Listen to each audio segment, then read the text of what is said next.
Bonjour à toutes et à tous. Nous sommes ravis de vous recevoir aujourd'hui dans le deuxième panel de cet événement qui traitera des solutions intégrées durables pour l'Afrique et qui essaiera de donner l'opportunité à nos intervenants de débattre autour des défis et des contraintes autour du déploiement des énergies renouvelables et de ces solutions durables intégrées sur le continent africain. Sans plus attendre, je commence par présenter Monsieur Ahmed El-Baroudi, qui est directeur général de la SIE Super ESCO. Monsieur El-Baroudi qui a une expérience antérieure chez Thales, si je me trompe, dans des postes de responsabilité importants, avant d'avoir pris en 2010 la direction générale de la Société d'investissement énergétique, l'une des premières structure nationale à avoir été lancée au Maroc pour porter cette ambition renouvelable et de développement durable au Maroc. Nous avons également parmi nous Monsieur Khalil Lekhtari, directeur des participations, partenariats et projets à l'international au sein de l'Office national de l'électricité et de l'eau. Monsieur Lekhtari partagera avec nous l'expérience et l'expertise de l'ONE dans le développement de l'accès à l'électricité pour les zones reculées. Monsieur Lekhtari a également été une partie prenante de premier ordre dans le développement de ce programme PERC, qui est le programme d'électrification rurale globale au sein de l'ONE, avant de prendre les responsabilités de la projection de l'ONE au niveau de l'international.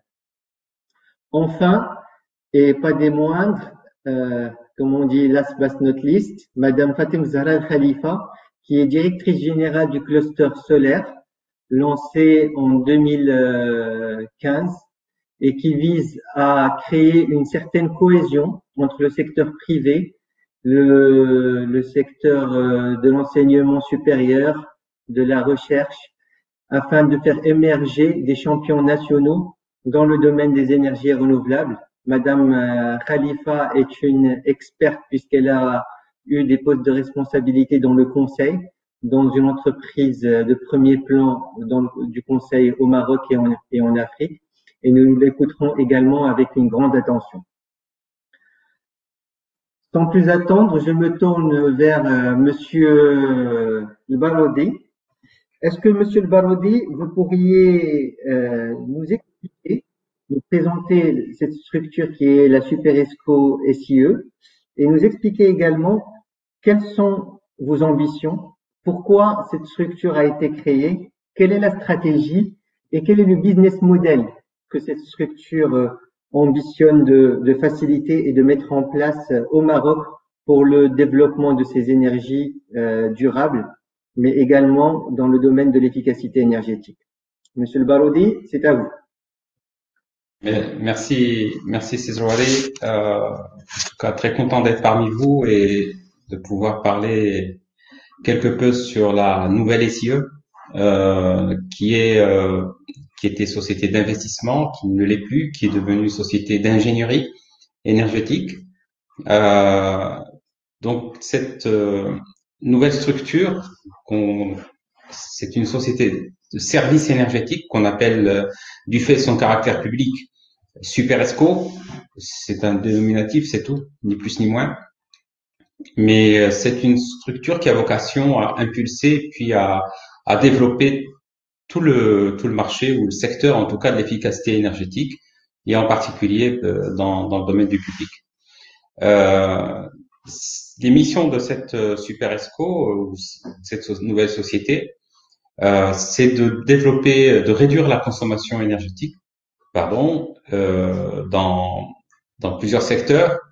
Il y a tout le bâtiment, et en particulier le bâtiment public, qui est très consommant, l'éclairage public, le transport, l'industrie, et puis cette structure a aussi comme mission transversale d'apporter un support et un soutien aux PME et aux ESCO privés, parce que sans elles, véritablement, rien ne se fera.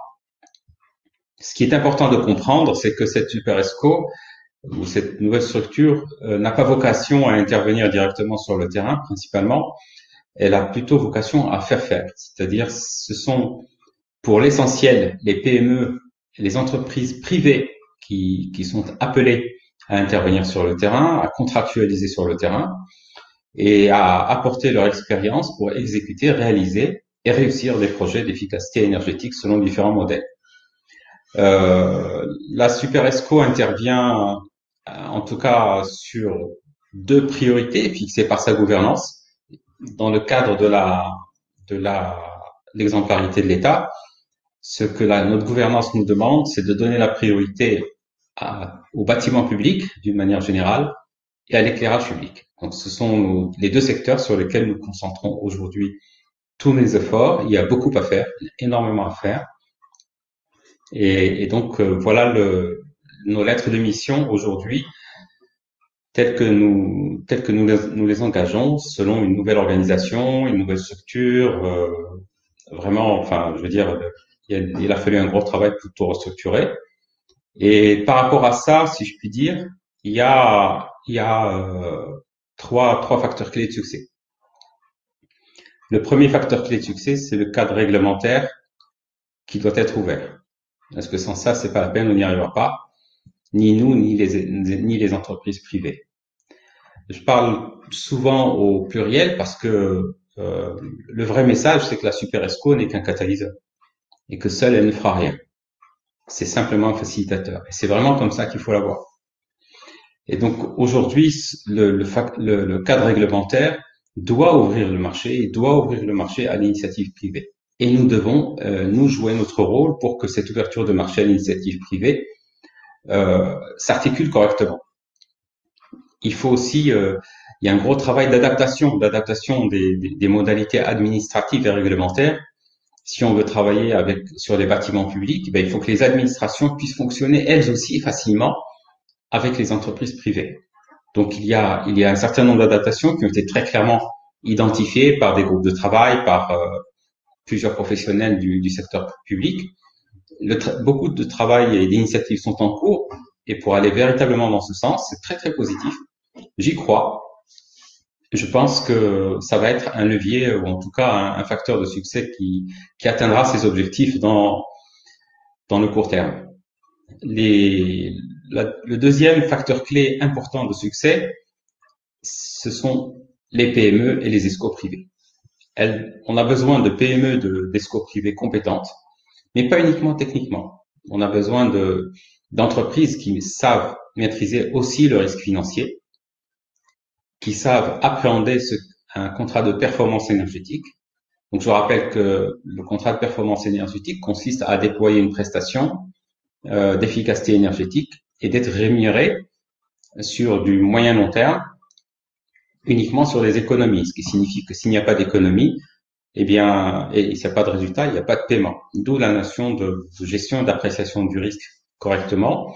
Comme ceci est financé, donc il y a une ingénierie financière à maîtriser. Et c'est en ce sens que là aussi, nous sommes en train de mener des actions très concrètes auprès des banques, auprès des institutions de financement, pour faciliter aux PME l'accès à des financements accessibles au sens coût et au sens risque. Parce qu'il faut véritablement encourager le marché. Il y a déjà des initiatives qui sont clairement engagées au Maroc dans ce sens. Il faut aller plus loin, il faut impliquer l'ensemble du secteur bancaire. Il faut être capable de mettre en place des garanties. C'est pour ça qu'on travaille avec la Caisse centrale de garantie, par exemple. Voilà, donc il y a tout un ensemble de dispositions qui sont en cours et qui, je l'espère, commenceront à aboutir début 2021. Et le troisième facteur clé de succès, c'est pour moi les choix technologiques. Il est important d'engager des projets en faisant à chaque fois des bons choix technologiques.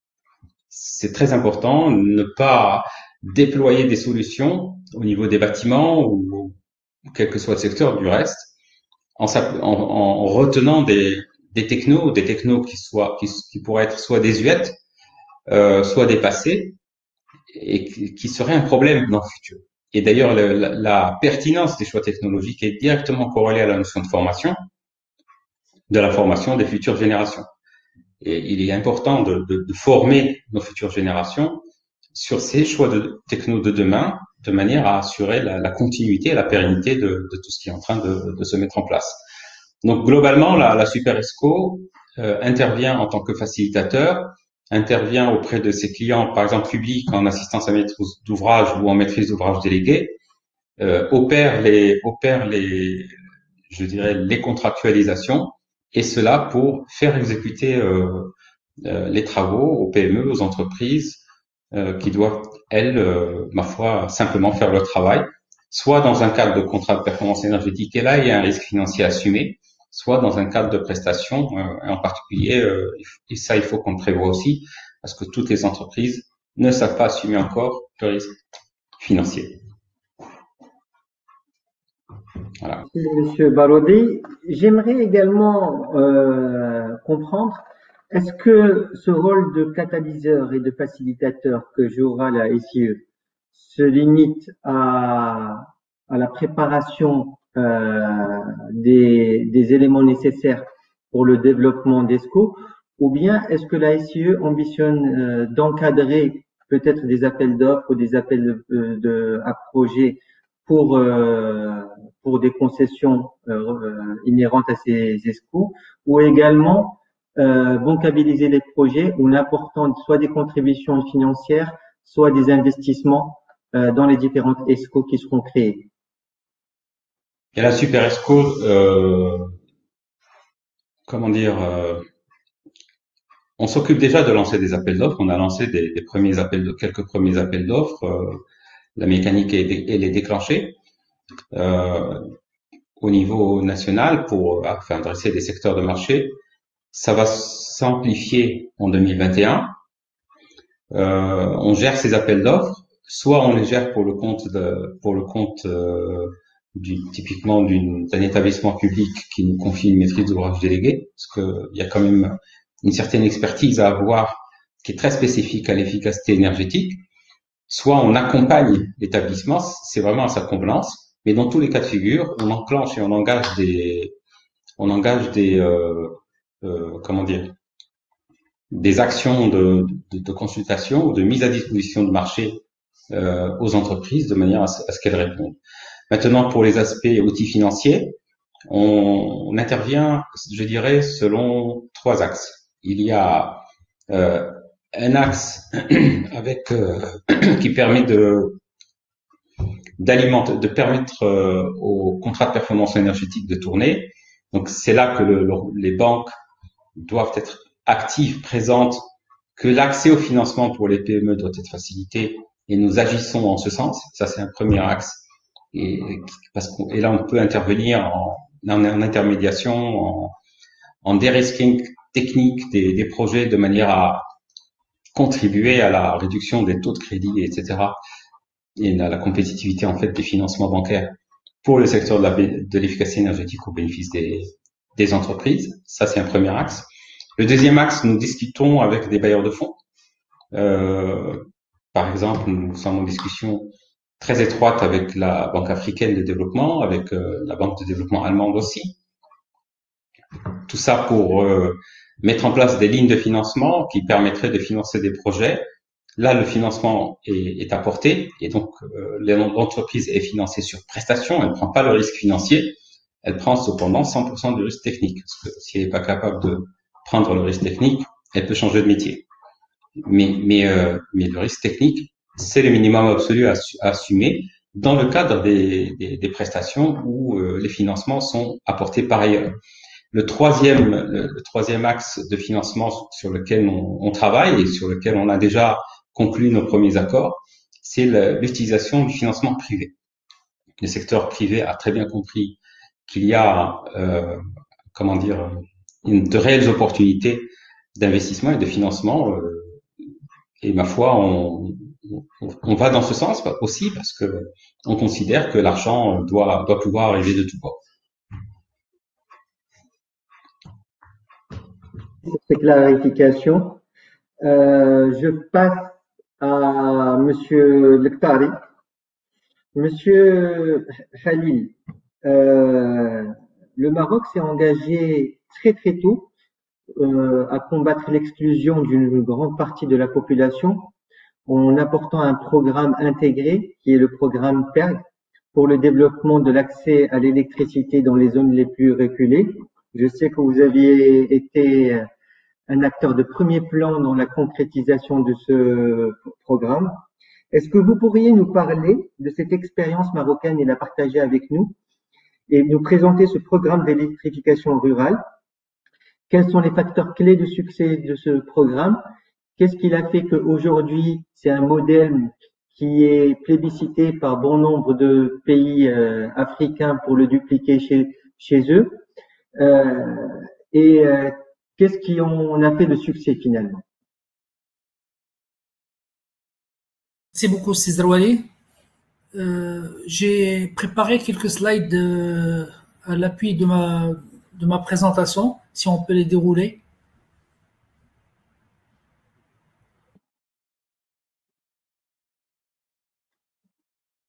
Je ne sais pas si la technique peut vous assister ou si vous y arrivez seul.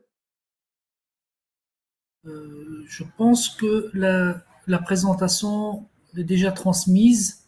Il faudrait juste la mettre en ligne. Voilà, la technique va la dérouler.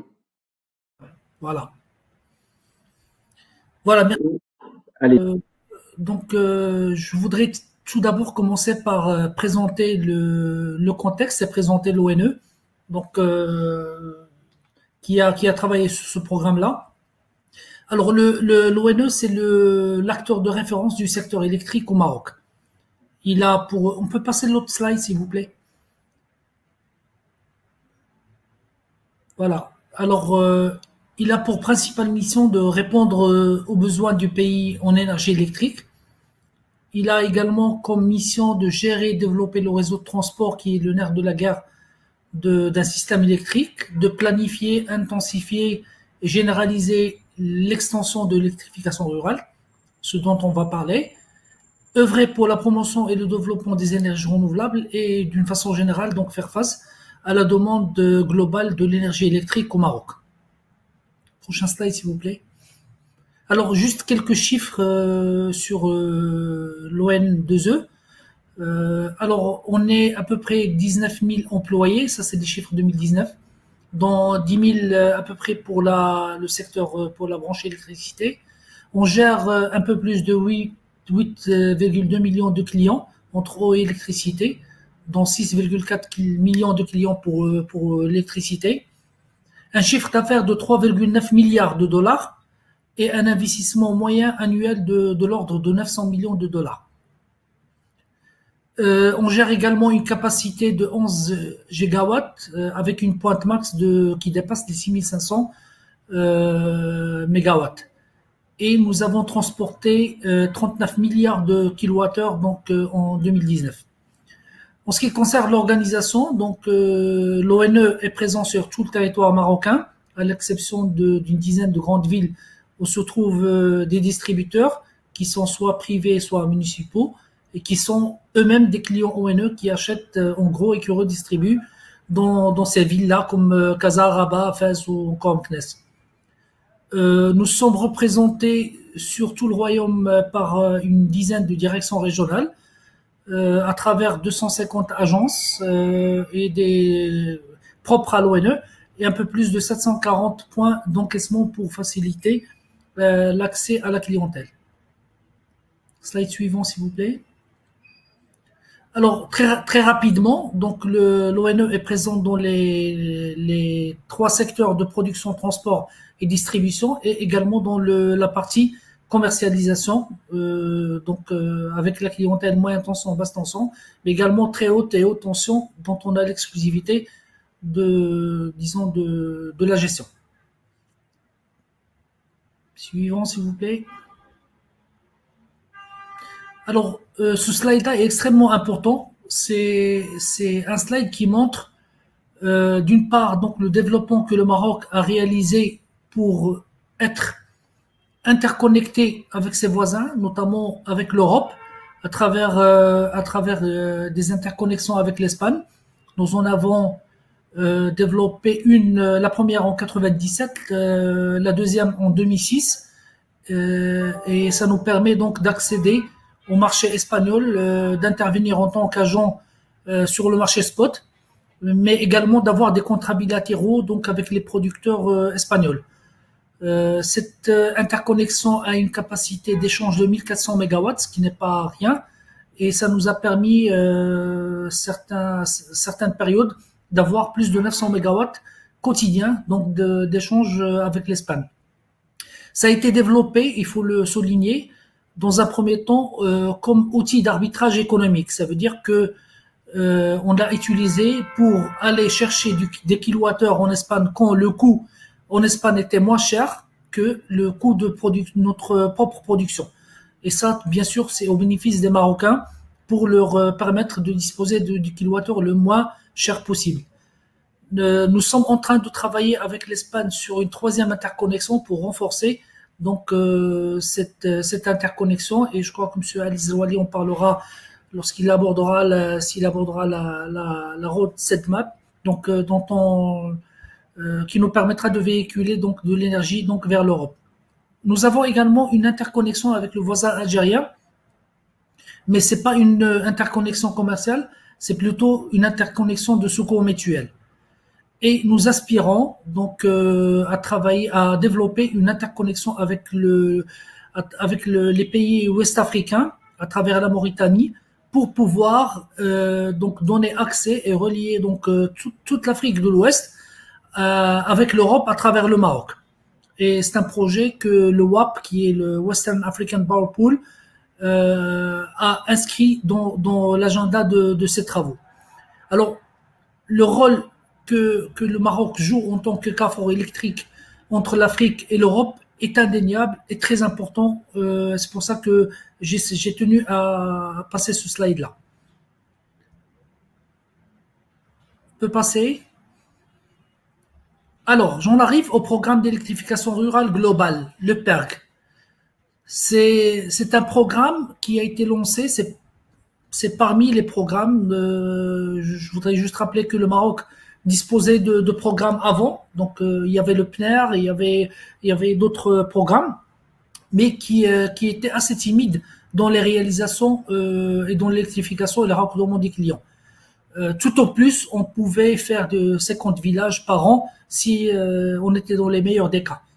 Mais à partir de 96, où on avait un taux d'électrification qui était à peine de 18%, on a mis en place ce programme-là, qui était un programme très ambitieux. On va voir dans le détail donc comment il a été structuré. Et c'est un programme qui nous a permis de passer de 18% à pratiquement 93% en 11 ans de réalisation.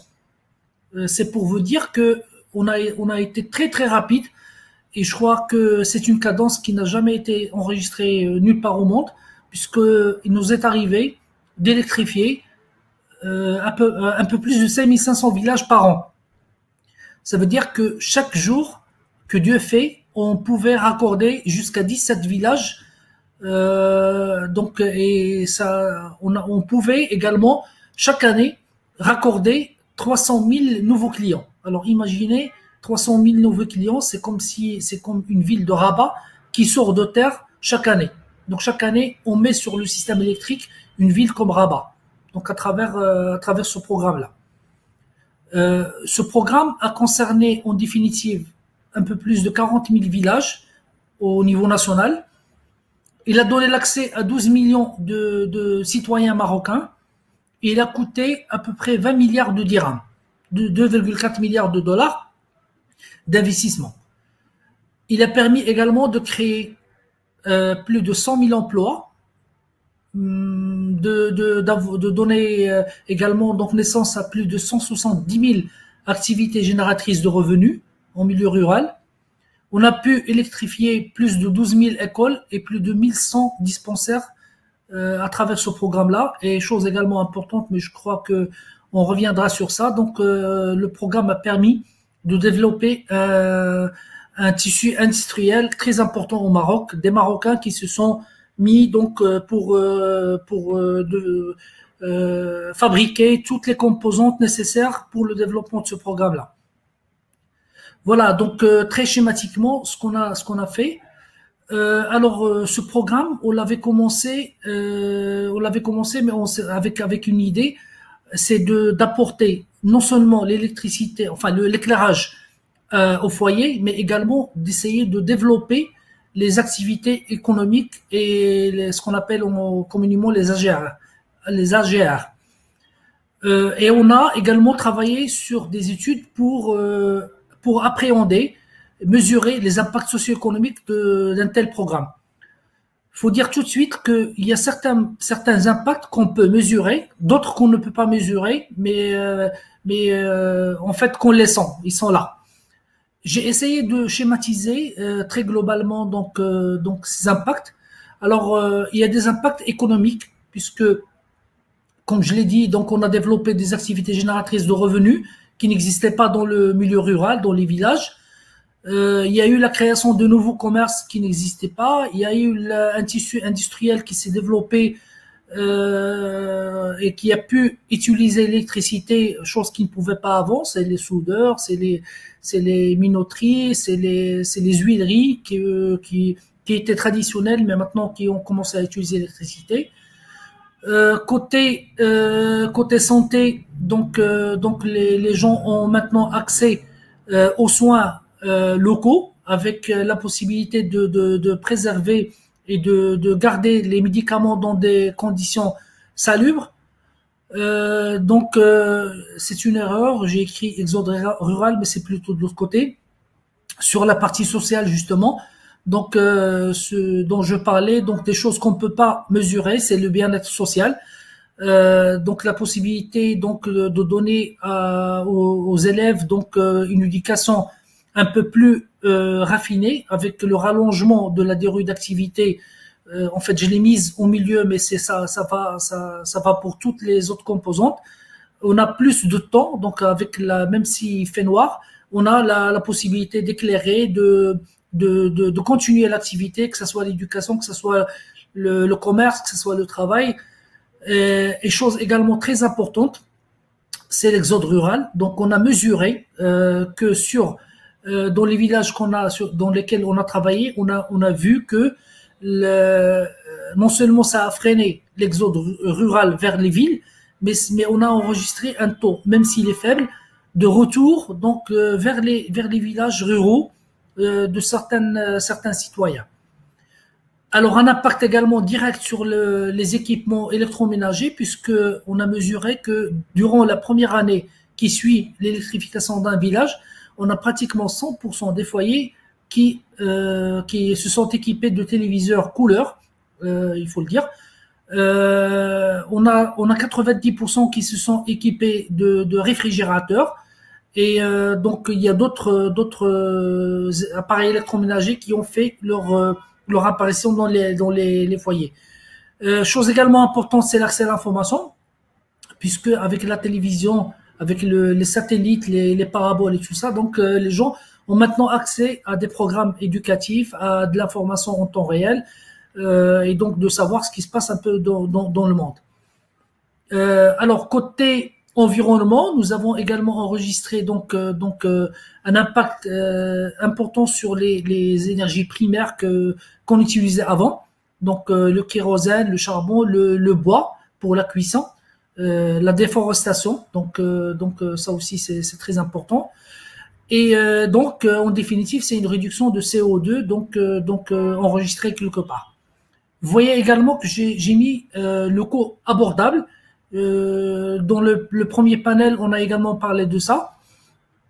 On a donné accès à une électricité, à une énergie qui était abordable, qui était moins chère. Si on avait fait un calcul, si on additionnait tout ce qui était utilisé comme énergie, que ce soit le bois, que ce soit le kérosène, que ce soit les batteries, que ce soit les bougies, tout ça, fait que on avait estimé à l'époque à peu près 100 dirhams de consommation par foyer par mois.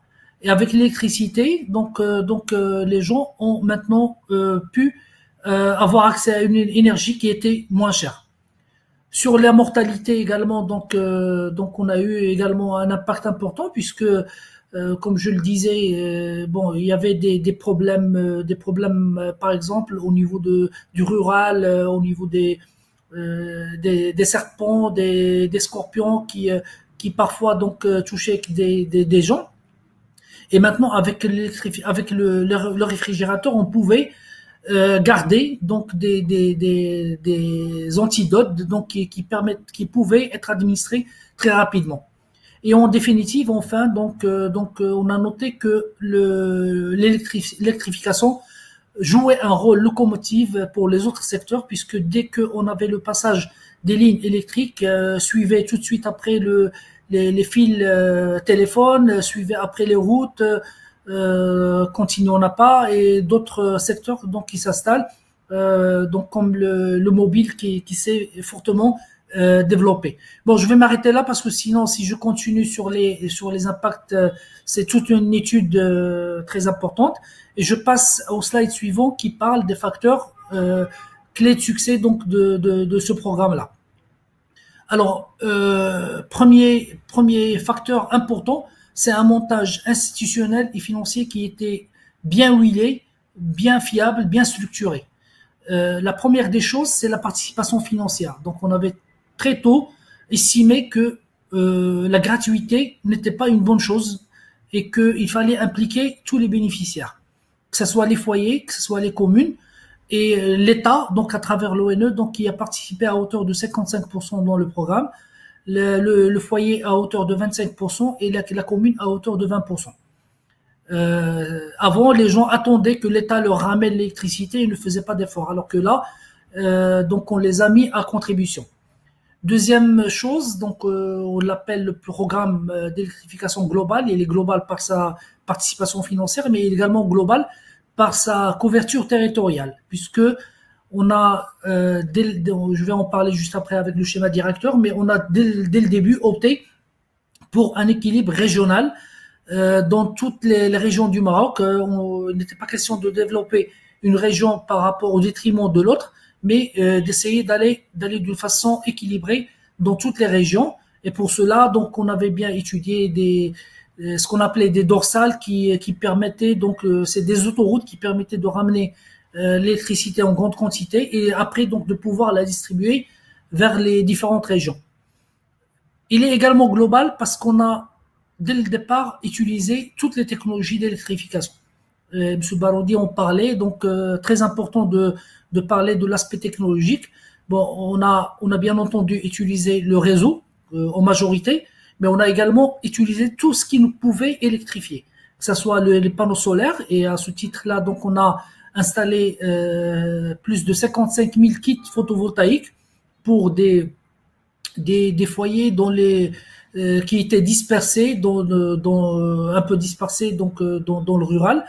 On a également utilisé les microcentrales hydrauliques et on a utilisé donc tout ce qui pouvait donc donner l'accès à l'électricité, même si par la suite on a eu quelques soucis parce que les gens préféraient avoir le réseau parce qu'il était beaucoup plus stable que les panneaux photovoltaïques. Il faut dire qu'il y a eu quelques soucis donc sur l'entretien et la maintenance de ces panneaux-là.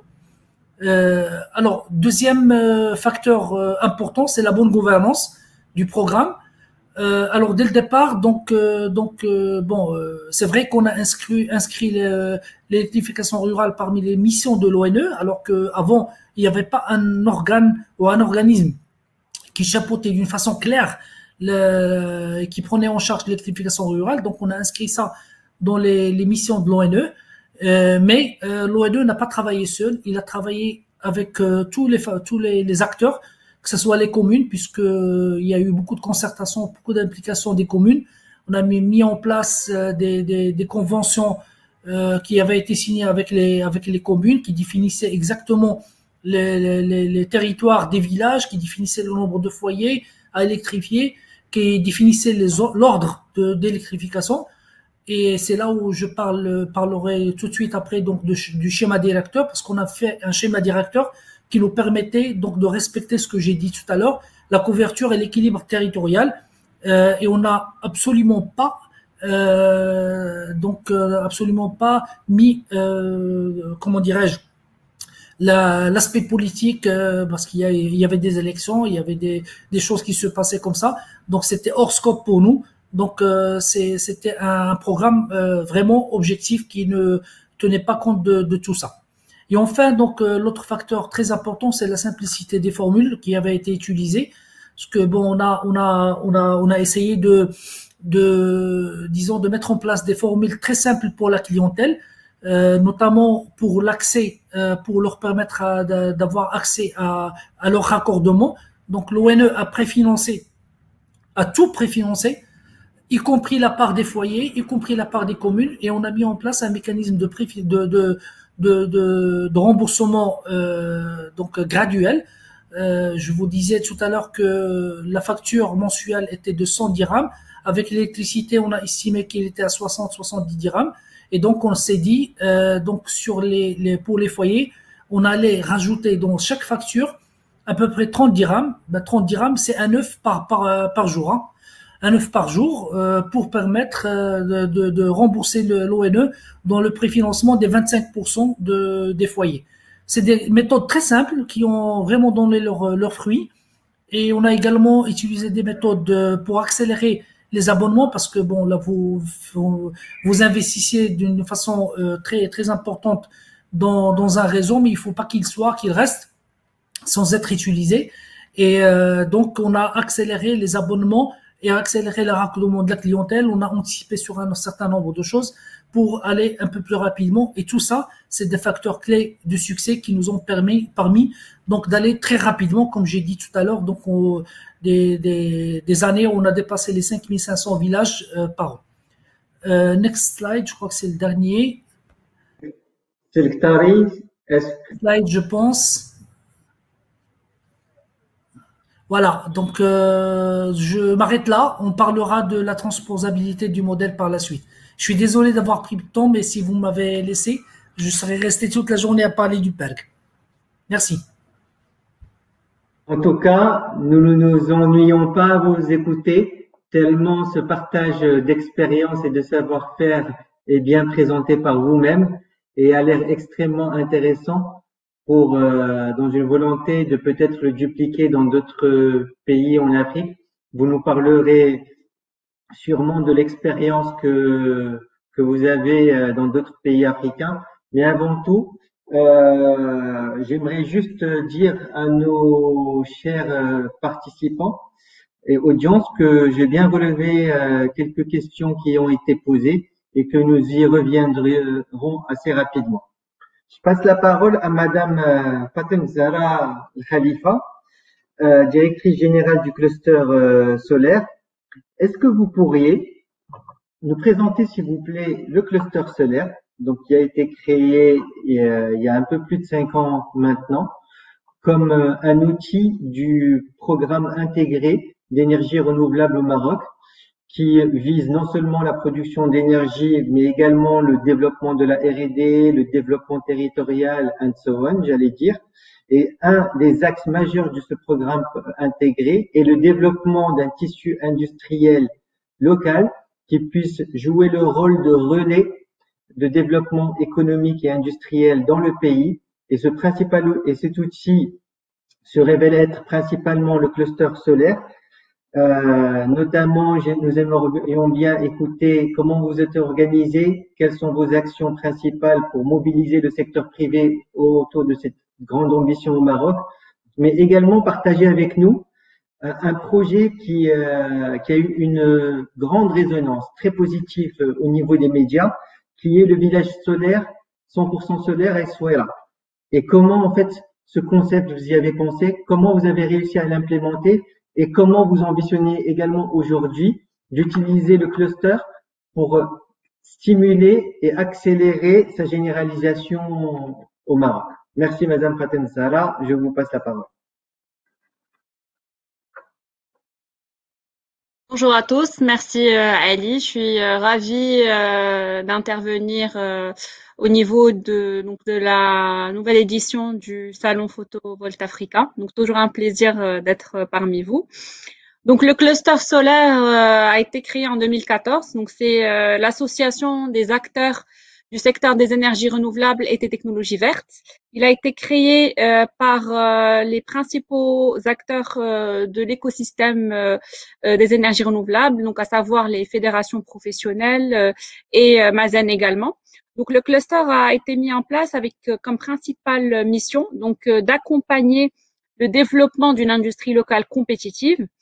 D'ailleurs, on est aujourd'hui structuré autour de 3 filières principales au niveau desquelles on intervient. Donc, la première filière, on va dire, c'est les projets d'énergie renouvelable de grande envergure, donc lancés par Mazen. Et là, notre intervention est plutôt sur le volet renforcement des compétences, donc des entreprises locales et leur soutien pour accéder à des marchés et surtout à se positionner au niveau de ces méga projets et ainsi contribuer à la maximisation de l'intégration industrielle au niveau local. Le deuxième marché ou filière est celle des applicatifs solaires. C'est un marché certes plus petit, fragmenté, mais à très très gros potentiel. Donc c'est lorsqu'on parle d'applicatifs, c'est bien évidemment on parle de photovoltaïque décentralisé, on parle de pompage solaire, de chauffe-eau solaire. Au niveau de ce marché-là, donc on contribue au développement et surtout à la qualification de ce marché porteur et à fort potentiel. Donc par exemple avec les principaux acteurs de l'écosystème, donc à savoir l'AME et la MISOL, qui est l'association marocaine des industries solaires éoliennes. Donc on a lancé par exemple le label Taqa Pro au Maroc. Donc c'est le premier label pour les installateurs photovoltaïques, donc pour assurer la qualité des installations qui sont réalisées par ces personnes-là, mais surtout éviter toutes les problématiques donc de qualité au niveau du marché, le structurer et surtout le qualifier pour encourager justement le développement du photovoltaïque, que ça soit sur les projets de moyenne taille ou aussi sur le pompage. Le troisième, on va dire la troisième filière sur laquelle nous sommes assez actifs, il s'agit de l'entrepreneuriat vert et l'innovation. Donc, nous avons au niveau du cluster créé le premier incubateur Green Tech qui s'appelle le Green Business Incubator pour l'accompagnement et l'accélération des projets dans les secteurs ENR et verts, et ce afin de contribuer à la création d'emplois verts. Donc là, on est sur des solutions sur donc l'énergie solaire, éolienne, les déchets, l'eau, donc le dessalement d'eau par le solaire. Vraiment, on est sur des niches, sur des solutions assez technologiques et qui permettent aussi de développer ce marché, donc le marché des technologies vertes au Maroc, et surtout contribuer aussi à la diminution des émissions carbone qui font partie également de l'objectif de la stratégie de développement durable nationale. Donc ainsi, pour résumer, donc le cluster a plusieurs objectifs, comme on a pu le voir. Tout d'abord, la mise en relation des différents acteurs de la filière, maximiser les synergies entre ces acteurs-là de l'écosystème, faciliter l'accès à l'information sur le secteur, améliorer la productivité des entreprises, accroître leur capacité d'innovation, mais aussi développer les compétences et les capacités à travers nos différentes activités de formation, d'accompagnement. Donc aujourd'hui, en chiffres, donc le cluster compte plus de 150 membres actifs. Donc nos membres sont de différentes catégories selon nos statuts. D'abord les acteurs institutionnels, donc Mazen, l'ONE, la SIE, l'AME, la FENELEC, la Fédération de l'énergie, la FNBTP, la FMCI, mais également les grandes entreprises et développeurs du secteur. Donc, je vais pas pouvoir nommer les 150, mais à titre d'exemple, Engie, EDF, Aqua, Siemens, Nexans, Voltalia. On représente le tissu des PME, des TPME, Donc par exemple Jet Energy, Clean Energy, Énergie Internationale, Centrelec, Shell, Eaton, Temasol, Quadrant, et également les centres de recherche et les universités tels que le CERIM, l'Université internationale de Rabat, l'Université Hassan II. Donc voilà, on a essayé vraiment de créer un réel écosystème au niveau du cluster qui permette justement d'assurer la mise en œuvre de la stratégie nationale de développement des énergies renouvelables, mais également aussi celle relative au développement durable. En termes de services qu'on propose, donc on essaye d'être à l'écoute de l'écosystème justement et de répondre aux besoins des entreprises de toute taille, et ce sur l'ensemble de la chaîne de valeur, allant de l'accompagnement à la création, le soutien par exemple au prototypage, au développement de projets pilotes, l'assistance technique et juridique des entreprises du secteur, la facilitation, l'accompagnement pour l'accès aux mécanismes de financement vert, la veille intelligence économique, mais également, point très important, qui est la mise en relation et le networking. D'ailleurs, en parlant de mise en relation, le cluster a développé la première plateforme B2B dans le secteur des énergies renouvelables en Maroc. Elle s'appelle la Moroccan Green Business Network. Elle regroupe plus de 600 entreprises du secteur que nous avons référencées, que nous avons qualifiées. Et ça permet justement de pouvoir favoriser le développement de projets industriels, de projets collaboratifs, mais aussi de pouvoir créer des partenariats et des joint ventures, que ce soit entre acteurs marocains ou entre acteurs marocains et internationaux, pour le développement de projets dans le secteur des énergies renouvelables. Donc, en parallèle de cette plateforme-là, le cluster a également lancé plusieurs initiatives qui répondent à ces missions, notamment le lancement d'une étude autour de la création d'un écosystème dans le secteur des énergies renouvelables. Donc tout d'abord, il y a eu le lancement d'une étude, donc avec le ministère de l'Industrie, et aujourd'hui nous sommes en phase de développement de ce contrat programme en collaboration avec l'ensemble des acteurs du secteur, donc le ministère de l'Énergie, Mazen, etc. Je pense que c'est important d'avoir un cadre pour ce secteur-là. C'est aujourd'hui un secteur aussi qui doit être vu comme un secteur productif, au même titre que le reste des secteurs, au vu des objectifs ambitieux, au vu des projets qui sont développés, qui ont été développés, qui sont en cours de développement. Il y a réellement lieu d'appuyer pouvoir justement contribuer au mieux au développement de cette industrie et de ce secteur. Nous sommes également très actifs, comme je vous l'ai dit, sur la formation. Donc, nous lançons plusieurs formations sur toutes les thématiques, sur le secteur solaire, sur l'éolien dernièrement, sur l'efficacité énergétique dans l'industrie. Nous sommes également à disposition de l'ensemble des porteurs de projets dans les technologies vertes à travers plusieurs programmes, que ça soit accompagnement au niveau de notre incubateur, mais également l'accélération. Donc, nous avons lancé un programme financé par la Banque mondiale avec un budget global de 25 millions de dirhams qui permet justement d'assurer le développement de projets bancables. Donc, il ne s'agit pas juste d'avoir des idées. Donc, on a beaucoup de porteurs d'idées, on a de bonnes idées ici au Maroc. Ce qu'on a identifié comme gap aujourd'hui, comment permettre à ces gens-là de mettre en place des dossiers bancables qui vont faciliter l'accès au financement vert.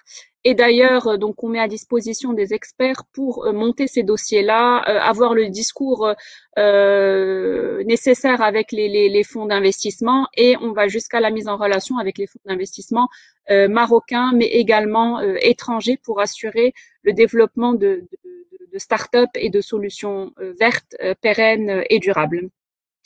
Donc, je ne vais pas m'attarder sur l'ensemble des programmes ou des initiatives. Donc, on est assez actif au niveau du secteur. Je vous inviterai à aller sur notre site web où vous pouvez avoir une idée sur l'ensemble des programmes lancés, que ça soit donc sur l'industrie, que ça soit sur l'entrepreneuriat, que ça soit sur l'insertion professionnels au niveau des territoires. D'ailleurs, on a un projet qui vient d'être lancé avec la Fondation de Roussos au niveau de Midelt.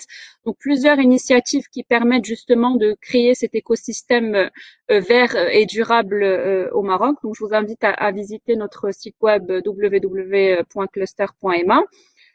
Pour finir, je souhaiterais rappeler que le cluster est labellisé par le ministère de l'Industrie en tant que cluster énergie renouvelable et technologies vertes au Maroc. Nous sommes également labellisés par la Caisse centrale de garantie en tant que structure d'accompagnement des projets innovants dans le secteur des technologies vertes. Donc, nous sommes labellisés donc Innov Idea donc sur les subventions, mais également sur les prêts d'honneur pouvant aller jusqu'à 500 000 dirhams pour les porteurs de projets.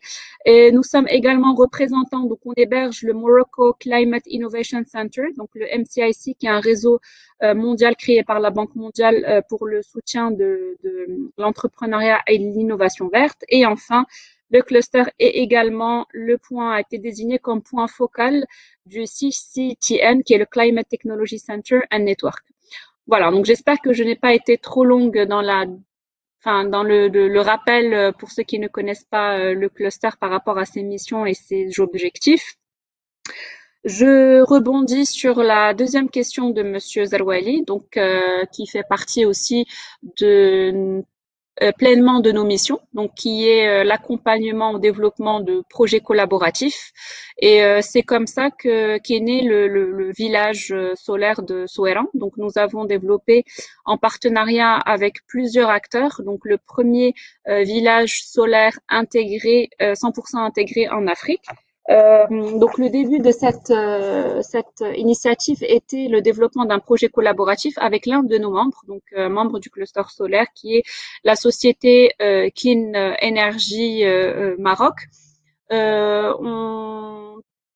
première idée était tout simplement de développer une solution 100% marocaine off-grid, donc sur des solutions pour l'électrification d'un village non connecté au réseau électrique.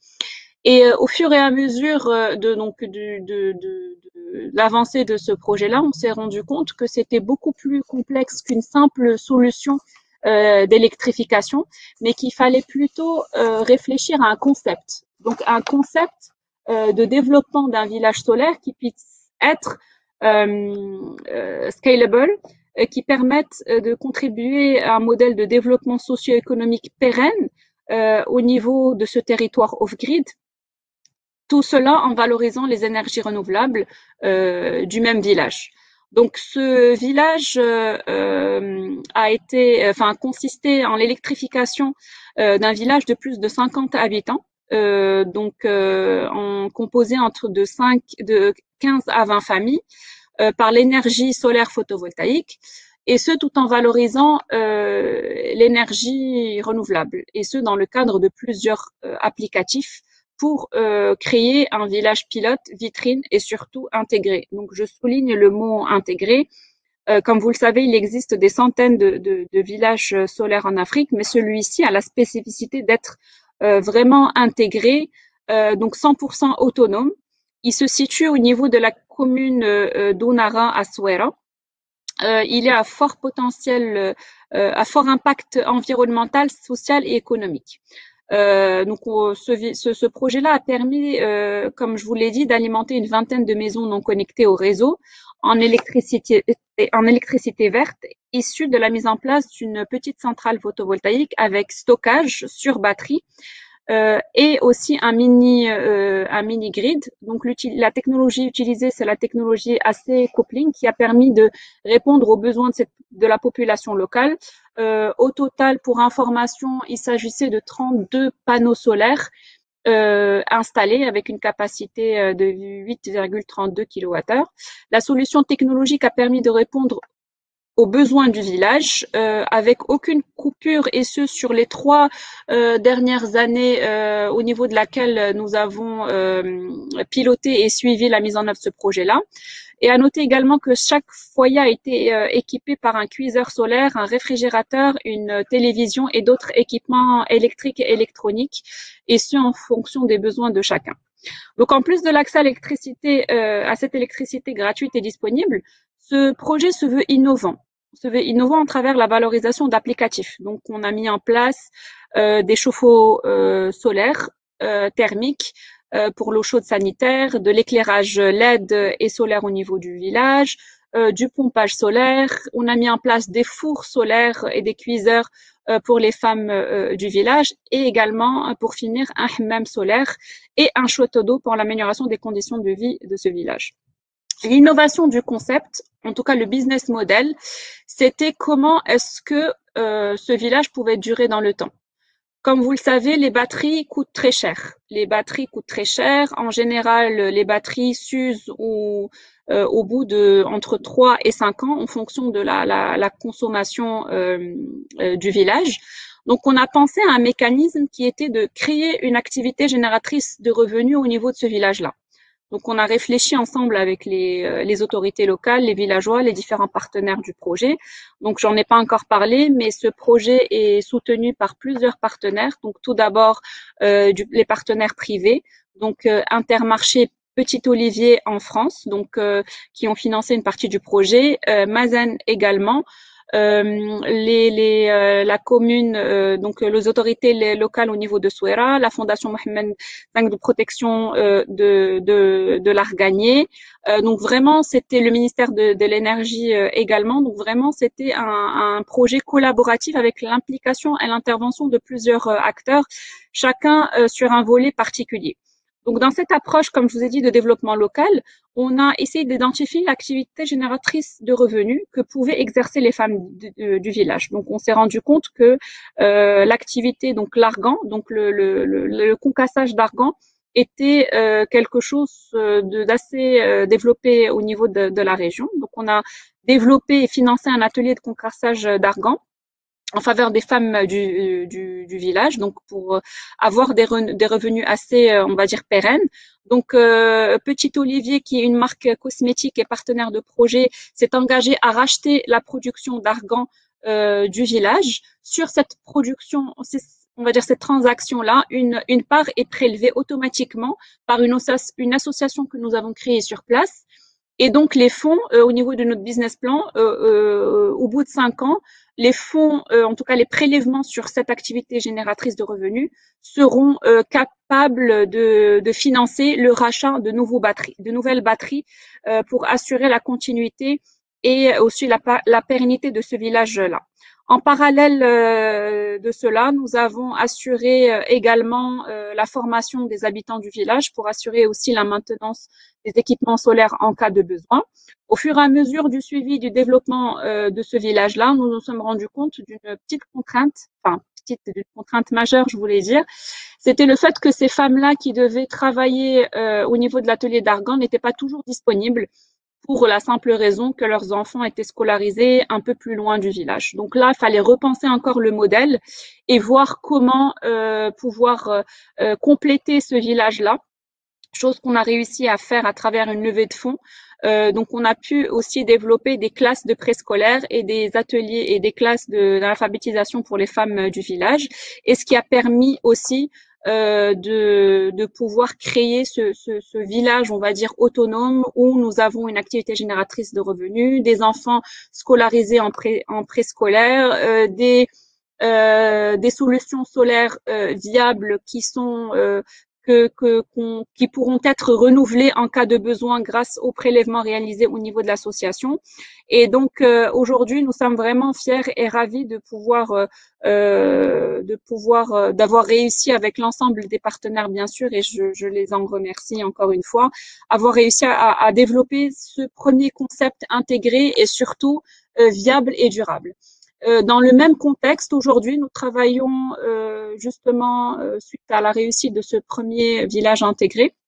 Nous travaillons main dans la main depuis des semaines, des mois maintenant, avec donc le ministère de l'Énergie, avec l'ONE, avec Mazen, sur un concept donc de généralisation de ce modèle-là.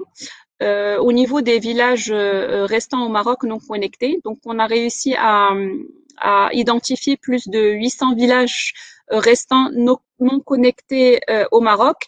Et il serait important, en tout cas, l'idéal serait de réussir à les alimenter en énergie solaire ou éolienne en fonction des caractéristiques et du positionnement de ces villages-là. Voilà, donc c'est un projet à très grande valeur ajoutée, à très grand impact socio-économique sur lequel aujourd'hui nous travaillons tous ensemble, en tout cas les acteurs de l'écosystème, et nous sommes sûrs que nous allons réussir à trouver ce modèle-là et surtout comment pouvoir le dupliquer et le rendre scalable pour le Maroc, mais aussi pourquoi pas pouvoir l'exporter aussi en Afrique où le taux d'électrification, comme vous le savez, reste en deçà des besoins du pays et surtout de leur niveau de développement socio-économique. Et je vous remercie en espérant que je n'ai pas été trop longue. Merci Fatem Zahra pour cette présentation détaillée et du cluster solaire et du premier village solaire complètement intégré tel que tu l'as présenté à Essaouira. J'ai suivi ça avec beaucoup d'intérêt. Je pense que l'audience a également exprimé un grand intérêt envers ta présentation puisque j'ai relevé un certain nombre de questions sur la transposabilité de ce concept dans d'autres pays en Afrique et également sur le business model et le retour sur investissement d'un pareil projet. Nous allons y revenir dans un second temps. J'aimerais profiter de son intervention qui a mis en valeur le secteur privé et l'action du cluster pour le développement du secteur privé, du tissu économique, du tissu industriel pour le développement des énergies renouvelables. Et je me tourne vers Monsieur Balodé. Vous avez également précisé que la SIE jouait le rôle de facilitateur et de catalyseur et que la SIE proposait un soutien au secteur privé pour le faire faire et pour faire faire les projets et ou les contrats de performance énergétique par le secteur privé.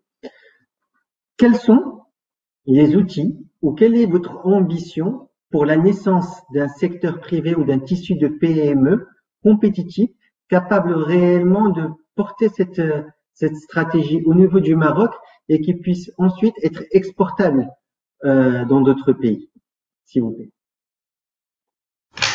Oui, alors écoutez, au départ, on a commencé très petit, mais vraiment très petit. On a commencé en fait à travailler à faire travailler exactement des auto-entrepreneurs. On a travaillé avec tout un tissu d'auto-entrepreneurs qu'on a formé en termes de méthodologie, en termes de déploiement de solutions, et on est resté véritablement sur les aspects techniques. Puis après, bon, certains d'entre eux se sont transformés en petites entreprises. Il y en a, on est assez fiers d'ailleurs, qui aujourd'hui répondent à des appels d'offres. Et d'autres entreprises qui existaient au préalable, on a aussi travaillé avec elles. On les a accompagnés pour dans l'exécution, dans la réalisation en fait de projets. En fait, on a apporté notre expertise pour les aider à mieux faire leur métier, tout simplement, ou plutôt à adapter leur savoir-faire, parce qu'ils ont en général un réel savoir-faire. Simplement, il faut prendre en compte les spécificités très caractéristiques de l'efficacité énergétique que tout le monde n'apprend pas forcément, je dirais, du bon angle. Et c'est ça le rôle de catalyseur. On apporte le delta qui est requis aux entreprises à chaque fois que c'est nécessaire. Nous n'avons pas la prétention de vouloir donner des leçons aux entreprises, mais toutes celles qui ont un besoin de soutien, de support, ou en tout cas qui nous sollicitent, et nous répondons présents. Nous les accompagnons. On fait le nécessaire pour que sur ces aspects techniques, techno, et surtout sur les aspects, ce qui est assez nouveau pour elles, c'est l'appréhension des nouveaux modèles de business comme des contrats de performance énergétique. Là, il y a un peu de travail encore à faire. C'est normal, c'est nouveau, hein, c'est un nouveau concept, et on déploie vraiment beaucoup d'efforts à cet effet. Et on commence très tôt avec les auto-entrepreneurs pour les sensibiliser à ça, pour les impliquer dans les modèles en tant qu'auto-entrepreneurs, et c'est là qu'ils voient leur évolution naturelle. Voilà. Alors, en parallèle, on veut les accompagner pour leur faciliter l'accès au financement. C'est ça qui est important. Toutes les entreprises n'ont pas des facilités de trésorerie énormes ou qui leur permettent d'appréhender des marchés facilement. Donc, il faut quelque part se mettre sous leur casquette, comprendre leurs problèmes et puis aller dans le sens de trouver des solutions qui permettent à l'articulation contractuelle de tourner et de fonctionner. C'est vraiment ce qu'on essaie de faire sur le terrain. C'est déjà un travail assez ambitieux de le faire dans le cadre de vos activités principalement liées à l'efficacité énergétique, mais quelles seraient les synergies possibles, par exemple, avec l'électrification rurale, dans un premier temps, ou avec des associations comme le cluster solaire, pour réellement participer à cette émergence d'un tissu de PME et d'une intégration industrielle sur toute la chaîne de valeur, que ce soit en termes d'efficacité énergétique ou de développement de capacités de production renouvelables au profit des entreprises énergivores ou au profit des villages qui restent des villages qui restent reculés et sans accès à l'électricité, s'il vous plaît, Monsieur Barodé. Écoutez, je rebondirai sur l'exemple qui a été abondamment présenté par Madame Khalifa, que je trouve vraiment très très bien, près d'Onara, à Essaouira. On peut très bien, enfin, ce serait vraiment sympa de travailler ensemble à pousser des concepts communs pour, imaginons par exemple un cluster de villages avec l'objectif c'est-à-dire plusieurs villages qui seraient dans un cercle, je dirais raisonnable. Reste à définir ça. Comment apporter à ce cluster de villages une autonomie énergétique, une adéquation eau-énergie. Voilà, ce genre de solution, on pourrait parfaitement mettre en place des modèles ensemble et travailler dessus, mais dans l'objectif de ne jamais rien faire nous-mêmes, mais plutôt de faire ça aux entreprises, et en particulier aux entreprises locales. C'est important que ce soit fait localement. Voilà un exemple. Vous me permettez de me retourner tout de suite vers Madame Khalifa.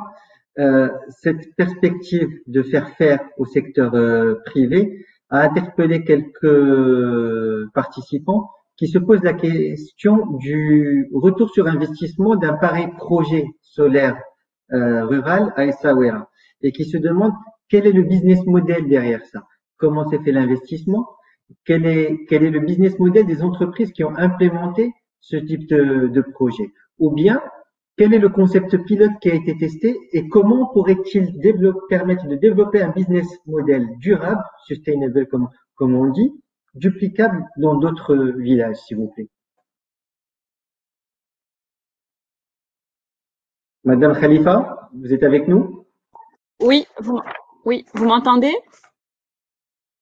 Allez-y. Si on peut maintenir des interventions assez courtes parce qu'on a pas mal de questions et pas mal de sujets à aborder et il nous reste à peu près 20 minutes, s'il vous plaît.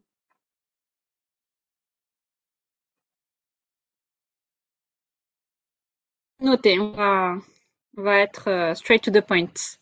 Donc par rapport à la question, donc le premier village, c'est un projet pilote, donc il était plutôt à caractère social.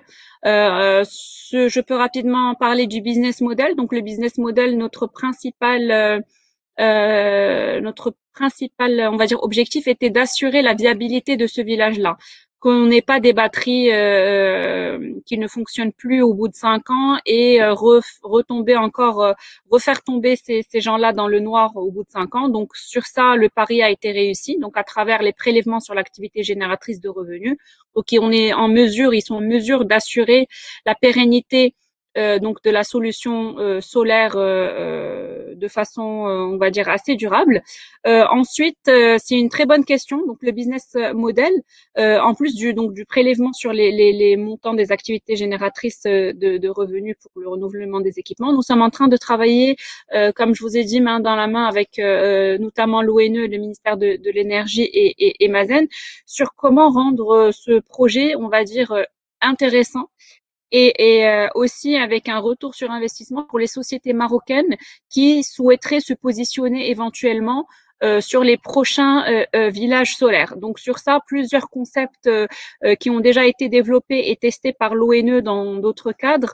Par exemple, le fee for service pour les entreprises marocaines qui vont assurer le développement de la solution, mais également leur maintenance en tant que prestataire de services. Je pense qu'aujourd'hui, le facteur clé de succès des villages solaires, c'est le business model. Donc déjà, une première étape franchie est celle du village intégré de Souera, qui fonctionne aujourd'hui bien. Malheureusement, il reste bien sûr des points sur lesquels il reste encore du travail, tels que les modalités de facturation de l'électricité et le prix du kilowatt. Aussi, comment assurer, éviter la surexploitation des batteries et l'absence de la suivi de consommation énergétique des habitants. Donc ça, comment mettre en place des compteurs intelligents pour pouvoir limiter la surconsommation.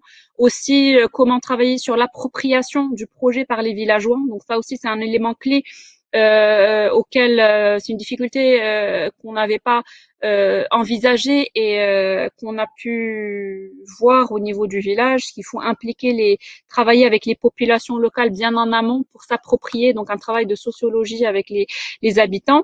Et enfin, l'équité territoriale. Donc comment facturer l'électricité produite au niveau des villages off-grid vis-à-vis des villages voisins qui sont, eux, connectés au réseau ONE et s'acquittent de leurs redevances. Donc, il reste quelques points à clarifier, en tout cas à travailler sur le business model pour qu'il puisse être justement viable sur le reste des territoires et surtout duplicable. Et c'est le travail sur lequel nous efforçons d'avancer avec l'ensemble des partenaires pour la généralisation de ce concept-là. Voilà. J'espère que j'ai pu répondre à votre question.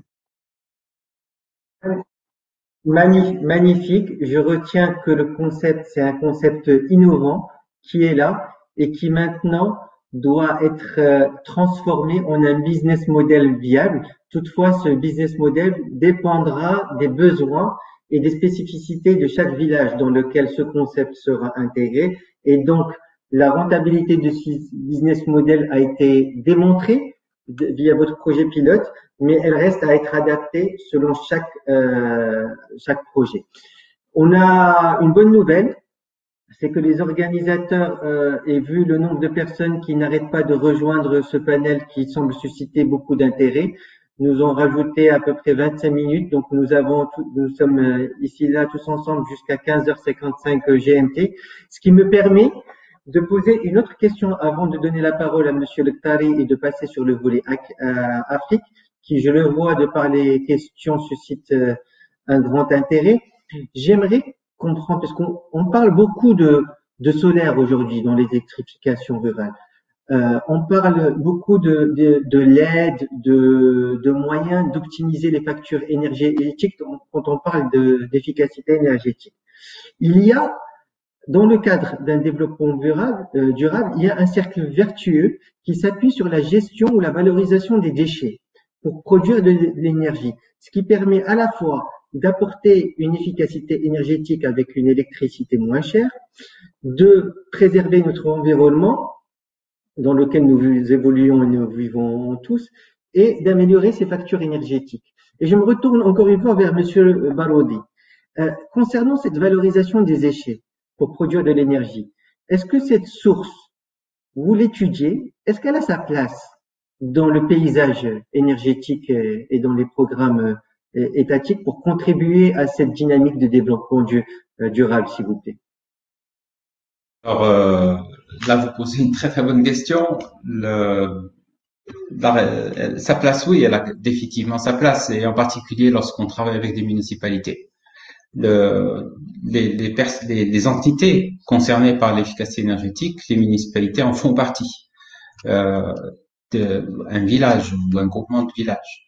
Et la composante déchets est une composante, je dirais, qui pourrait être importante et contributive dans un mix énergétique local, si je puis m'exprimer ainsi, au sens qu'elle peut apporter et produire de l'énergie stable de surcroît. J'entends par là de la base, au sens de la terminologie de nos amis de l'ONE, c'est de l'énergie qui n'apporte pas de fluctuations comme le solaire ou l'éolien. Il n'y a pas d'intermittence à réguler ou autre. Et c'est vraiment de l'énergie stable H24. Aujourd'hui, je parlais tout à l'heure des technologies. Les technologies en matière de valorisation énergétique de déchets ont beaucoup évolué. Nous avons fait développer des projets et étudier des projets même d'envergure en la matière. C'est important de considérer, je pense, les déchets comme une ressource. On ferait d'une pierre plusieurs coups. D'abord, un très grand bien à l'environnement. Classiquement, les déchets sont, dans le meilleur des cas, mis dans des décharges, dites contrôlées, mais nous savons tous qu'elles ne le sont que très peu, avec des productions de lixivia contaminantes, notamment pour les nappes phréatiques, alors que notre pays est en stress hydrique, etc. Donc ça, c'est un volet environnemental qui est extrêmement important. Et de quoi on parle? On parle de déchets, c'est-à-dire, et on parle de ressources. On parle de ressources extrêmement valorisables aujourd'hui. Et avec ces déchets-là, on peut produire énormément de choses intéressantes, en particulier dans le secteur de l'énergie. On peut produire des carburants, on peut produire, je sais pas, on peut produire de l'hydrogène, on peut produire énormément de choses, mais surtout, on peut produire et très facilement de l'électricité stable qui pourrait être injectée dans une boucle locale. Si on prend par exemple un groupe de villages qui pourrait être mis en boucle locale, il suffit de mettre un mini-réacteur de traitement de ces déchets et de les collecter au bon endroit et puis de les passer en traitement derrière quoi bien une machine de production d'électricité qui alimente la mini-boucle. Voilà. Donc la réponse elle est oui. Pour moi, la valorisation des déchets a complètement sa place dans un programme, même un programme étatique en matière de production d'énergie. Il suffit de s'en donner la peine.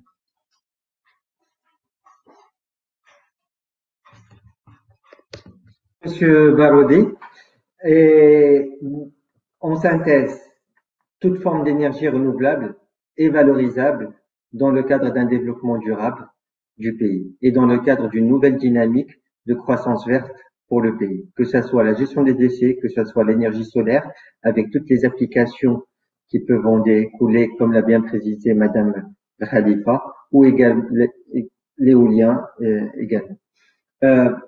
Ce qui fait dire qu'aujourd'hui, le Maroc a démontré une capacité non seulement à accélérer l'inclusion d'une frange complète de la population dans le système économique, si je puis m'exprimer ainsi global, via l'accès à l'électricité, mais également la valorisation de son potentiel renouvelable. Moi, étant en charge de l'international chez Mazen, quand je voyage dans bon nombre de pays africains, je sens cet intérêt, je sens ce besoin de valoriser leur potentiel renouvelable pour accélérer leur dynamique de développement et répondre aux besoins de la population en termes d'accès à l'électricité.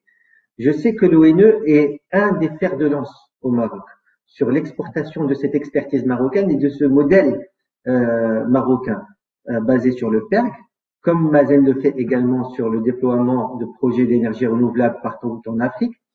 Mais aujourd'hui, nous parlons de l'ONE et de l'expérience partagée de l'ONE avec certains pays africains. Pouvez-vous nous dire, Monsieur Le Tari, quels sont les projets que vous avez d'ores et déjà développés en Afrique pour participer à l'accélération ou à l'inclusion d'une frange de la population dans le système électrique et quelles sont vos ambitions ou vos partenariats pour l'accélération de l'accès à l'électricité en Afrique, s'il vous plaît? Merci Cédro Ali.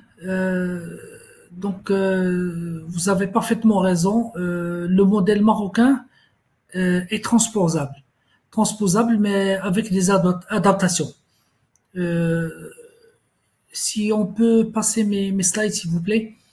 Donc, on part d'abord du fait que, on l'a dit ce matin, l'Afrique reste un des continents où le taux d'électrification rurale est très bas. On ne dépasse pas les 30%. Il y a des pays où on est à 1%, même moins, donc en termes d'électrification rurale. Ce qui fait que deuxièmement, donc il y a des. On peut passer l'autre slide, s'il vous plaît. On peut également valoriser, et on l'a dit ce matin aussi, on a énormément de ressources énergétiques, notamment renouvelables, dont dispose le pays et qu'on peut valoriser et exploiter. Et troisièmement, donc on l'a dit également ce matin, le coût d'approvisionnement de l'électricité reste très cher en Afrique et on a l'opportunité donc d'apporter une solution à cette problématique-là. Bon, je vais passer directement à l'autre slide, donc c'est pas la peine de rester sur ça. Pour l'ONE, donc le modèle que nous avons développé reste un modèle africain qui s'adapte parfaitement aux pays africains. Et c'est raison pour laquelle plusieurs pays frères et amis nous ont sollicité pour les accompagner dans le développement de leur propre programme d'électrification rurale. Les bases, les principes restent les mêmes. Maintenant, il faut juste apporter quelques adaptations et c'est d'ailleurs ce que nous avons fait au Sénégal où l'ONE a gagné un appel d'offres et est devenu donc le premier opérateur d'électrification rurale dans ce pays-là. Comme vous le voyez sur la carte, nous avons 2 concessions qui s'étalent sur tout le nord du Sénégal, à Saint-Louis et à Louga. Et donc c'est des concessions que nous avons développées depuis 2008-2009 et à travers lesquelles donc on apporte des solutions réseau, mais également des solutions kits photovoltaïques individuels. Actuellement, donc nous avons atteint nos objectifs. Nous avons électrifié plusieurs villages, plusieurs foyers. Là, l'exploitation est en cours et la gestion de la clientèle est également en cours. Et on nous a même demandé de prendre d'autres concessions, mais pour l'instant, on s'est arrêté à ces 2 concessions au Sénégal. Par contre, donc on peut passer à l'autre slide. Nous avons également passé une convention avec la Banque islamique de développement à travers laquelle on a lancé ce que nous appelons l'initiative d'appui au développement des projets d'électrification rurale en Afrique subsaharienne. Alors à travers cette coopération triangulaire, l'ONE apporte son expertise et supervise le développement et la réalisation de projets d'électrification rurale. La BID apporte les financements nécessaires et la structuration financière des projets. Et c'est ce qui nous a permis de développer, et là où je reviens à la transposabilité du modèle, où nous avons développé donc un business model innovant et très adapté aux pays africains. Alors il est innovant parce que c'est les premiers projets sur lesquels on a travaillé dans un système qui n'est pas complètement connecté au réseau et qui n'est pas complètement déconnecté. Je m'explique. Avant, donc on avait dans des pays africains, on travaillait sur ce qu'on appelle les microcentrales solaires. On prend un village dans lequel on met une petite microcentrale solaire avec ou sans batterie, qui permet d'alimenter les quelques foyers donc se trouvant dans ce village-là. Alors nous, ce que nous avons proposé, et ça marche très bien, c'est en train de faire tache d'huile, nous essayer de mutualiser les infrastructures. Alors on a dit pour une vingtaine de villages par exemple, au lieu de mettre 10 microcentrales par village, on construit une centrale de 2, 3, 4 mégawatts qui permet donc moyennant la construction également d'un réseau de distribution d'alimenter ces vingtaines de villages. Ça permet d'alimenter, de mutualiser donc l'infrastructure. Ça permet de se préparer dans le cas où le réseau un jour va atteindre cet espace-là et le relier donc au réseau national interconnecté. Et ça permet également donc de développer une énergie qui est disponible, en l'occurrence le solaire, qui est peu coûteuse et qui est propre. Et donc avec un impact environnemental très important. Donc tout ça fait que plusieurs pays nous demandent de les aider à travailler sur des projets similaires. Dernier point extrêmement important aussi, c'est que nous agissons en tant que pourvoyeurs de compétences. Ça veut dire que nous travaillons avec les pays dans le but de former et de transférer les compétences aux agences qui sont en charge de l'électrification rurale, de façon à leur permettre de reprendre, de refaire les projets par leurs propres moyens. On peut passer à l'autre slide. Alors c'est dans ce cadre-là que nous avons développé plusieurs projets qui sont actuellement en cours de réalisation, de concrétisation. Le premier c'est le projet de Mali, dans lequel on est en train de construire 2 centrales, pas nous, mais on est en train de superviser la construction de 2 centrales solaires PV de 2,4 MW avec stockage. Et là aussi, encore une fois, ce que disait Sebaroudi est important. Donc la technologie suit. On est en train d'évoluer dans notre modèle pour s'adapter aux nouvelles technologies.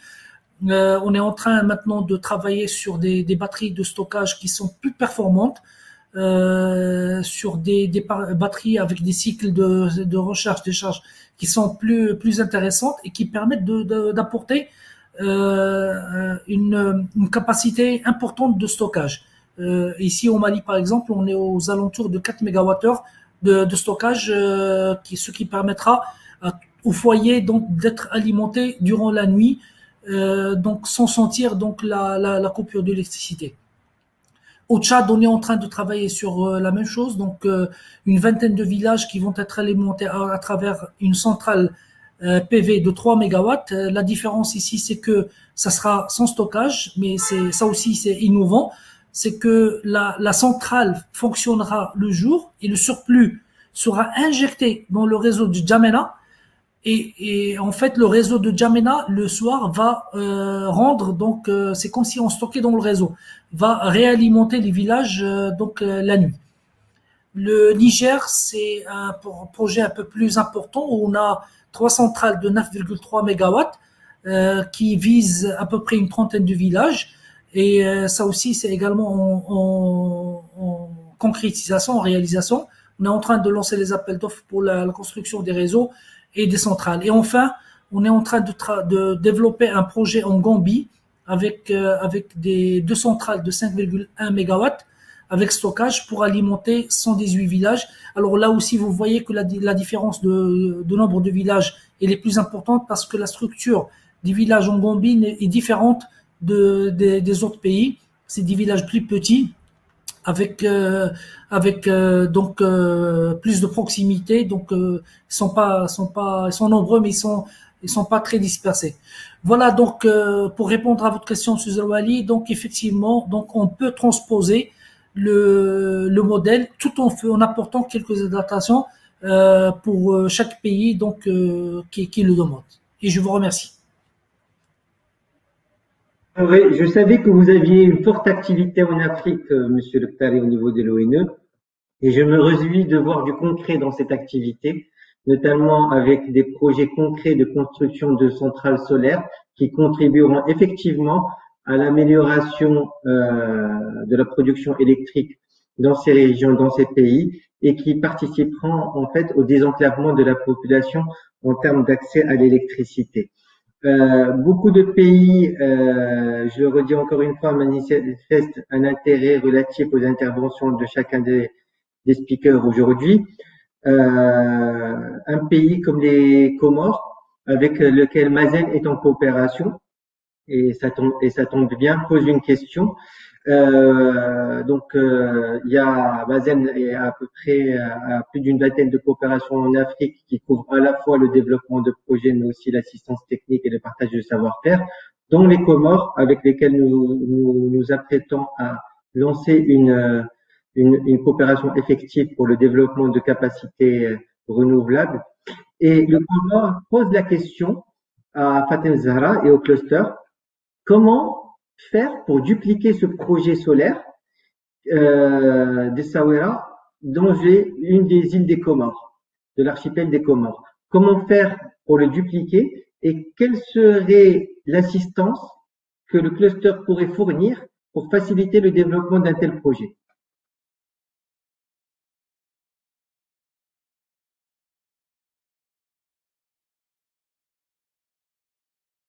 Madame Khalifa, vous êtes là avec nous? Vous m'entendez?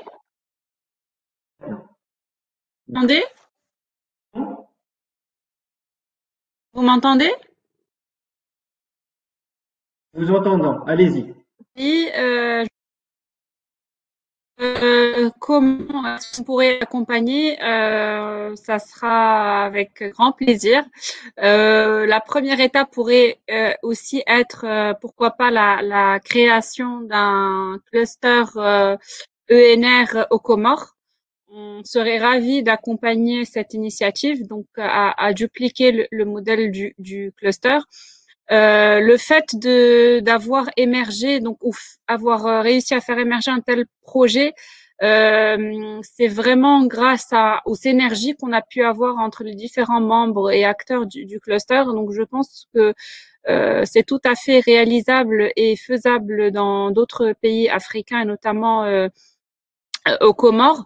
Donc pourquoi pas, je lance la réflexion sur la création de clusters ENR dans les pays africains. Pourquoi pas créer aussi une plateforme entre les différents clusters existants en Afrique, justement pour maximiser les synergies entre les opérateurs, que ce soit les opérateurs privés, mais aussi institutionnels. Un tel projet comme celui du village solaire, on peut évidemment vous aider au niveau de l'assistance technique. Donc, on peut partager avec vous donc le concept, le business model, le montage du projet. Donc sans aucun problème et vous aider à vous approprier aussi le concept, à identifier les parties prenantes et les différents partenaires que vous pourriez bien évidemment associer à un tel projet. En tout cas, le cluster solaire est à votre disposition et à la disposition des autres pays africains, que ça soit justement pour partager un peu notre retour d'expérience, nos success stories, mais aussi les difficultés à développer un écosystème sur un secteur nouveau et innovant tel que les énergies renouvelables et les technologies vertes. Donc, je pense que ce partage aussi d'expérience, d'expertise et aussi de mettre à profit notre réseau, que ça soit le réseau en termes d'entreprises, donc notre réseau des entreprises privées, mais aussi de partenaires, c'est quelque chose qui peut être tout à fait envisageable. Aussi à la création d'un cluster panafricain qui puisse permettre de créer une vraie plateforme qui viennent peut-être soutenir les efforts de la ZLECAf aujourd'hui pour créer un marché commun et donc créer un tissu de PME basé sur une plateforme commune capable de procéder à cet échange de savoir-faire, d'expérience et de s'auto-alimenter ou de se co-assister pour faire naître des projets pareils.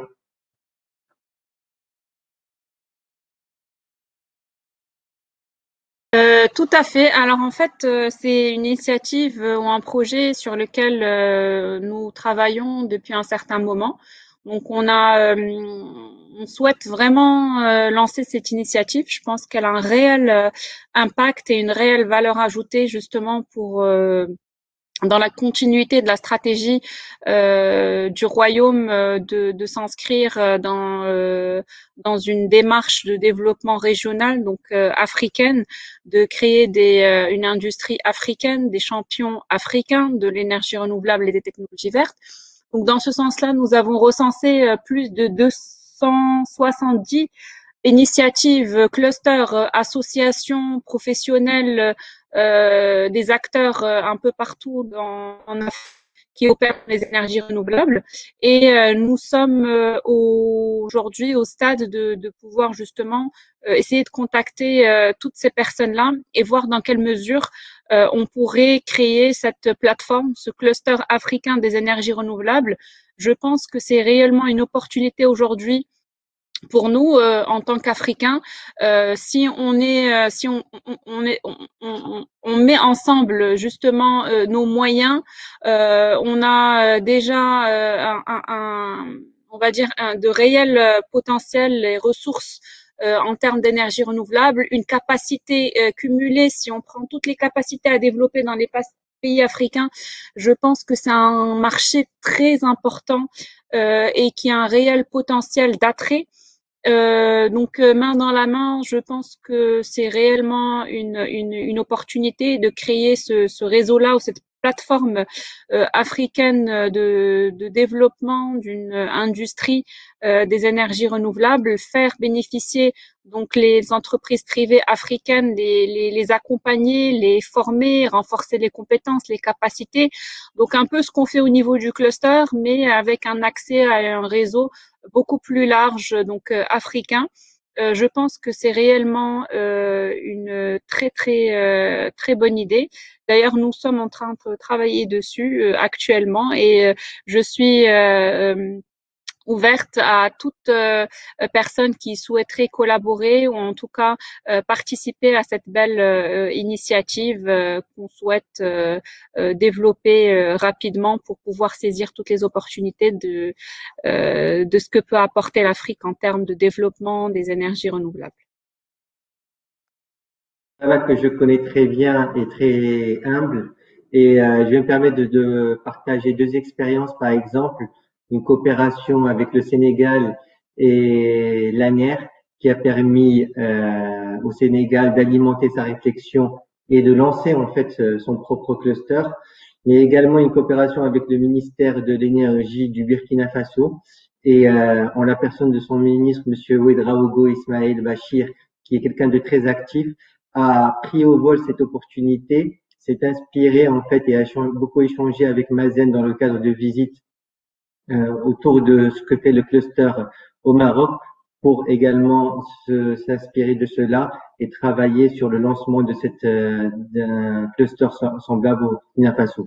Donc on voit aujourd'hui que la coopération sud-sud permet réellement de renforcer ce lien entre les pays, de s'auto-alimenter en termes d'idées, en termes de concepts et de permettre des créations de plateformes communes qui peuvent renforcer cette cohésion et cette intégration régionale. Ceci n'est qu'un exemple parmi d'autres, mais je tenais à le souligner après l'intervention de Madame la Khalifa.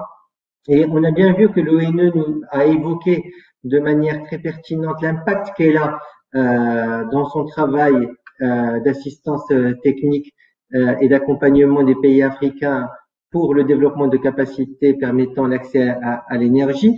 Un autre volet qui est extrêmement important également en Afrique. L'électricité coûte cher.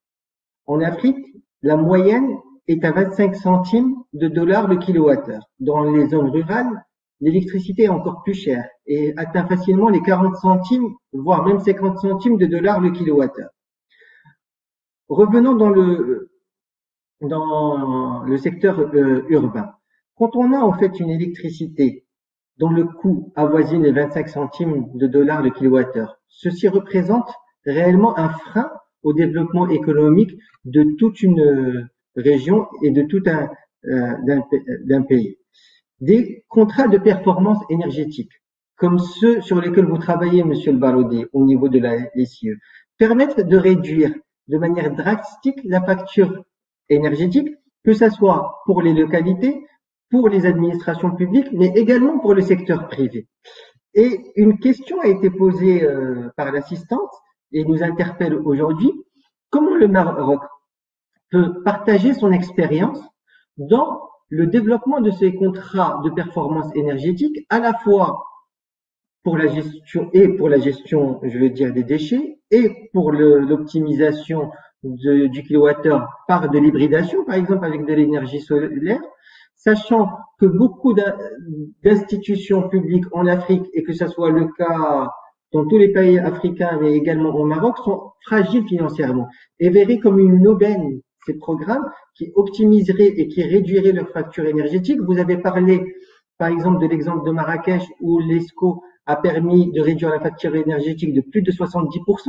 Ça serait du pain béni pour un certain nombre de localités africaines. Comment vous envisagez, est-ce que vous envisagez de travailler avec eux sur de pareilles problématiques? Et si oui, comment vous envisagez de le faire, s'il vous plaît?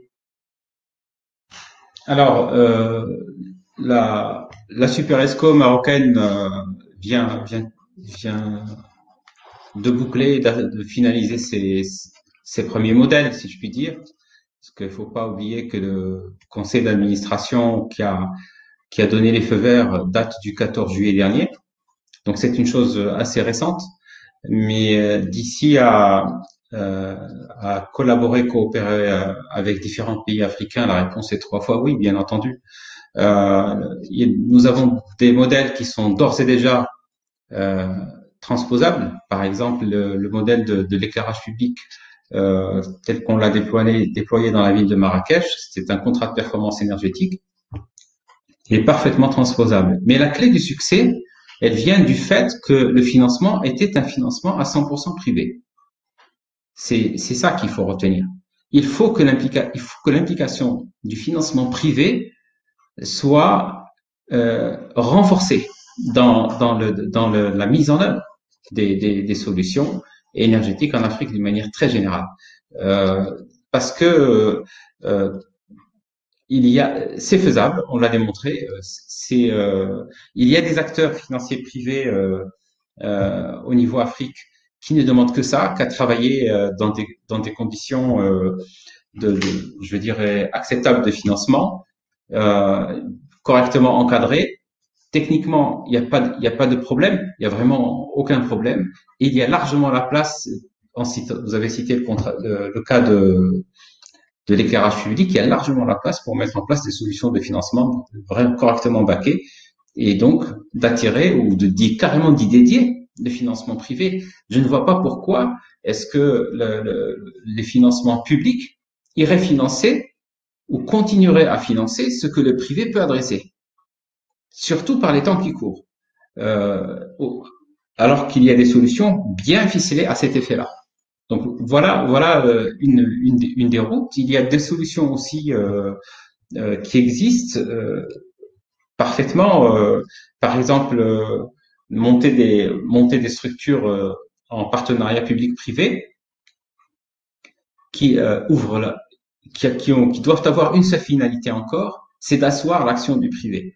Moi, je crois très fort à l'accès, ou en tout cas à pouvoir déployer des solutions efficaces dans le court terme, si on crée les conditions au niveau institutionnel pour que le privé s'implique. Je dis pas qu'il faut qu'il s'implique tout seul. Il faut très probablement faire des mix, mettre une dose d'institutionnel, une dose de financement institutionnel, une dose de réglementation et autres, de manière à cadrer tout cela. Tout ça, oui, je suis 3 fois d'accord avec ça. Pour autant, l'essentiel du financement et de l'opportunité de financement doit être proposé au privé dans des conditions acceptables. Si on part dans cette logique-là, alors on a devant nous un champ énorme, vraiment un champ énorme de développement qu'on pourrait développer au Maroc ou dans n'importe quel pays d'Afrique. On voit bien, et c'est quelque chose qui nous réjouit énormément, on voit bien comment ces 3 institutions marocaines travaillent à réellement valoriser l'impact et l'apport du secteur privé, à la fois pour dynamiser l'action, pour l'accélérer, et également pour créer une dynamique économique autour de ces thématiques qui sont soit l'efficacité énergétique, la gestion des déchets, des énergies renouvelables. Je sais, Cédric Taré, que l'ENE a beaucoup travaillé sur ces sujets et que le programme d'électrification rurale globale, c'est en grande partie, si ce n'est totalement, basé sur le développement d'un secteur privé. Plus loin que ça, grâce à ce programme d'électrification rurale, nous avons vu des PME importantes s'élever et émerger dans le secteur électrique ici au Maroc, soit dans les produits électriques, soit dans la partie, soit dans le secteur électrique, soit dans la partie développement de projets d'électrification rurale et d'infrastructures. Et à ce titre, je sais que ces entreprises ont capitalisé sur l'expérience marocaine pour s'exporter en Afrique. Et nombreux d'eux interviennent dans beaucoup de pays africains et créent des joint ventures. Et je voulais savoir, étant donné votre expérience au Sénégal, au Mali, au Niger, comment vous envisagez les prochaines étapes de votre développement? Est-ce que vous allez maintenir une position dans l'assistance technique ou bien vous envisagez également, à l'instar du Sénégal ou du Cameroun, avoir une activité beaucoup plus privée, quitte à créer des JV avec des entreprises privées, qu'elles soient marocaines? Pour la contribution à l'accès au financement vert. Vraiment, nous sommes tous aujourd'hui africains, nous sommes tous aujourd'hui partageons la même vision, les mêmes objectifs. Nous sommes tous déterminés justement à pouvoir mettre en œuvre au mieux nos stratégies respectives de développement des énergies renouvelables, de développement durable, de développement social, mais aussi environnemental à travers la diminution des effets des émissions carbone et donc de la lutte contre les changements climatiques. Donc de ce fait-là, un seul continent, des ressources renouvelables, des ressources humaines, une volonté commune.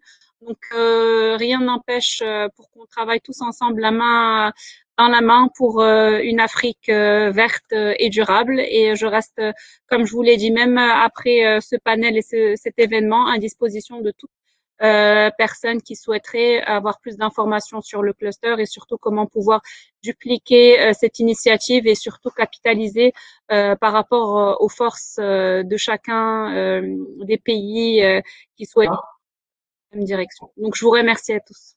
Beaucoup, merci Yannick. Je vous rends l'antenne comme on dit.